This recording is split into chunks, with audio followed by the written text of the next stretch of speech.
All right, welcome back, everybody. Let's get into our regular features for the day. And we start off with the question of the day this morning. And this is on the back of yesterday's ruling. Do you believe that the Constitutional Court's ruling allowing for independents or independent candidates to contest provincial and national elections will lead to significant electoral reform in the country? And why? That's what we're asking you at Morning Live SABC, #Morning Live. So, yeah, Sakina, I'm sure a lot going to be said. We're also going to try and unpack it with a little bit more detail a bit later on in the program with some analysis so we can get a better understanding of what this all means and how South Africa's electoral system will look going forward. Indeed, Leanne. It's been a question for a long while. When are we going to have electoral reform? Well, this perhaps paves the way for that in some way or another. How far do we take it? I'm not sure. That will be up to the citizens of this country. All right, moving on to the news diary. The DA is today expected to approach the High Court in Cape Town to have personal care facilities, which include hairdressers, reopened under alert level 3 of the national lockdown.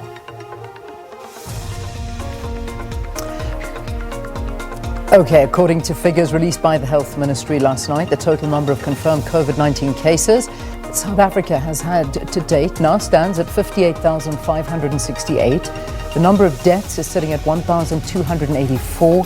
A total, and that was a rise last night, I think, of around about 72 people when those numbers were released over a 24-hour period. A total of 33,252 have recovered. So active cases currently in South Africa, 24,032. Taking a look at those information numbers, should you require any assistance with anything or need information, you can call the 24-hour hotline on 0800 029 999, or you can use the WhatsApp facility, that number 0600 123 456. Let's break it down for you now. So, in the Western Cape, 37,422 recorded cases. In Gauteng, 7,953, 7,868 in the Eastern Cape. You'll see every day there's a jump between these two provinces, Gauteng and the Eastern Cape, to see, the position there in second. But at the moment, we can see what it looks like now. KwaZulu-Natal, 3,472, the Northwest, 757, the Free State, 406, Limpopo, 267, Mpumalanga, 228, and the Northern Cape, 132. And just to combine everything and give you totals here, the total number of tests conducted to date, surpassing that million mark, 1,028,399 tests conducted to date. Confirmed cases of coronavirus in South Africa, 58,568. There have been 33,252 recoveries, 1,284 deaths, and the number of active cases, 24,032. All right, so also something to keep in the back of our minds. Can you believe, Sakina, that today is 100 days since the very first case of coronavirus was reported here in South Africa? We remember it was in KwaZulu-Natal. That news came out. It was an international traveler. And that was today is marking the 100 days. It was that 3rd of March day. And ever since then, the country as we know it has changed. It's been, the world as we know it has changed, in fact. But 100 days since the coronavirus came to South Africa. But I just want to quickly talk to the global figures as we usually do at this time. We've got now, at this point, 7.1 million cases of coronavirus worldwide. That's up 105,000 from yesterday's number. The death toll sitting at 408,000. But, there's the one story at the moment, and that's Brazil. We keep on highlighting it. This is running riot here. They are now sitting at 806,000 cases, Sakina, up just 30,412 cases in one day.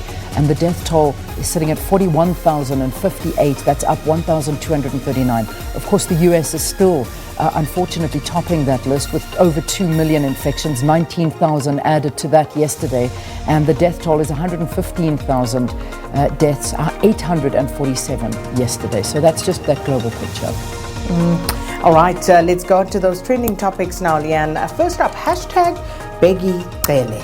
Now, Bheki Cele, of course, the Minister there of Police, and yesterday The reports, of course, about him talking about if he had his way, he would ban the sale of alcohol again.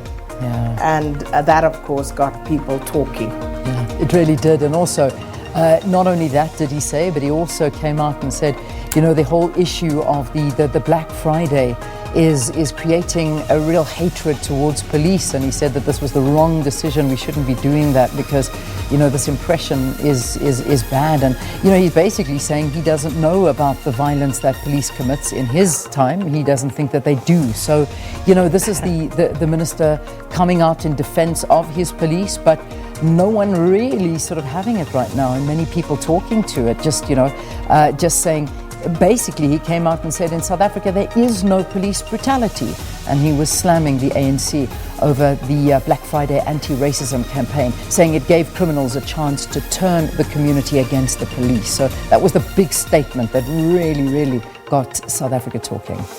Yeah, so that's where we're going to leave Bheki Cele for now. Not all men. And now this one, again, because in the wake of some of the murders that we've seen against women, Leanne, people, you know, talking about men in South Africa in particular and their conduct, unwanted conduct towards women.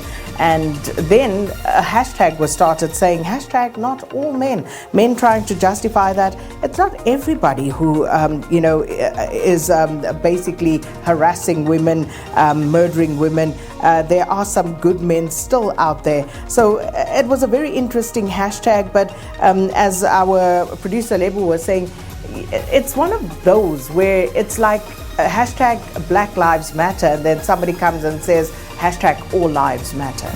Yeah, it's not that we don't know that, but there's a reason why certain issues are highlighted in a particular slant. Yeah, very much so. And you know, I'm going to actually, on top of this, talk to, you know, one of the trends that has got so many different words trending right now: Gautrain, Jennifer, and a few other words as well, Uber as well. And the reason being is because there's now another search underway for a young girl that apparently has gone missing. Her name Jennifer Nkosi. She was last seen yesterday, hasn't returned home from school. Apparently she took an Uber, wasn't heard from since. If maybe you have this number, or, you know, there's now a search going on for another young girl who was apparently dropped off at the Gautrain station. They're trying to contact Uber, they can't find her.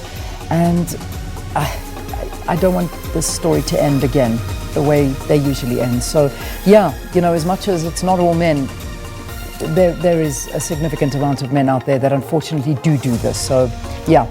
All right, I just thought I'd add that into the trend because I think it's related. And of course, day 78 of the lockdown. We've spoken quite a lot about this, and, you know, just again reiterating where we sit today, 100 days since the first case of coronavirus was detected here in South Africa. And now, of course, people saying that the infection rate now is growing faster than it ever has in this country. The death toll is moving higher.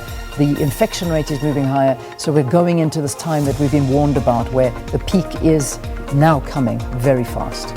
And of course, you could imagine with the inclement weather that we're currently experiencing, Leanne, that people will now start presenting with cold and flu symptoms. Yeah. And, you know, that further exacerbating, one would imagine, the problem with COVID-19, because now you've got to discern between whether it's COVID, whether it's just flu, whether it's a cold, and they're all more or less the same symptoms. Yeah, it is. And also reports saying that the flu season has apparently been delayed because of all of this now, and everybody being at home and nobody really getting sick. So, yeah, I'm sure we're going to have that coming too.